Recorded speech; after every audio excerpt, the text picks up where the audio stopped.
দেখো বন্ধুরা, এই ভাইটা একজন প্রতিবন্ধী, ঠিক আছে। সে চলতে পারে না, তো এই চেয়ারটা তার অবলম্বন।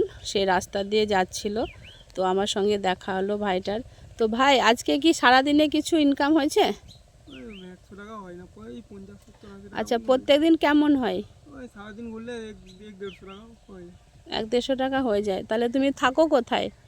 আমি থাকি বলতে এখন আমার বাড়ি হচ্ছে যে ওই কাস্টকালিতে, কিন্তু আচ্ছা, আমি থাকি আমার মামা বাড়িতে। ওখানে থাকি আমার বাবা মা নিয়ে, ওখানে আমি থাকি সারাদিন। মামা বাড়ি করে সন্ধ্যাবেলা আমি ওখানেই থাকি। তো আমি যদি তোমাকে কিছু দিই তাহলে তুমি আনন্দ পাবে তো একটু? অবশ্যই। পাবে তো? ঠিক আছে। তো আমার তরফ থেকে তোমাকে যেটুকু পারলো বোন, ঠিক আছে, হ্যাঁ, তোমাকে দিল ভাই। তো তোমাকে তো আমি বেশি কিছু দিতে পারছি না, ঠিক আছে।